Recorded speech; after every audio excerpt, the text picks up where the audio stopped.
مفتی صاحب، گائے اور بکرے کے ذبح ہونے کے بعد کا جو خون اس کے گوشت میں سے نکلتا ہے، مثلاً جب ہم کسائی کی دکان پہ ہوں، وہ گوشت کاٹتا ہے، اس سے خون کے چھینٹے اڑتے ہیں اور وہ ہمارے کپڑوں پہ پڑتے ہیں، تو کیا اس سے کپڑوں کو دھونا پڑے گا؟ یہ خون پلید ہے؟ بھائی جان، ایک بات ذہن میں رکھیں، جانور میں خون تو ایک ہی ہے، لیکن اس کے خون کی دو قسمیں شریعت نے بیان کی ہیں۔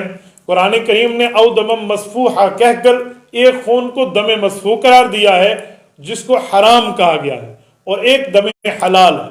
دم مسفوح جو ذبح کرتے وقت گردن پہ جب چھری چل رہی ہوتی ہے کسی حلال جانور کے، اور وہ جو اس وقت خون نکل رہا ہوتا ہے بڑی تیزی سے رگوں سے، اسے دم مسفوح کہتے ہیں۔ یہ حرام ہے، قلیل کثیر اس کا حرام ہے، یہ آپ کے جسم پہ لگ گیا تو پھر آپ کو دھونا پڑے گا۔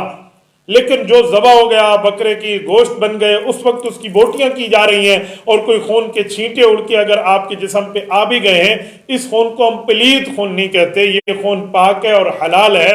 لہذا اگر ایسے خون کے چھینٹے کسائی کی دکان پہ آپ کے جسم پہ پڑ جاتے ہیں تو اس کے لگے ہوئے کے ساتھ آپ نے نماز پڑھ لی، عبادت کر لی، تو آپ کی نماز جائز ہے، دوبارہ دہرانے کی ضرورت نہیں ہے۔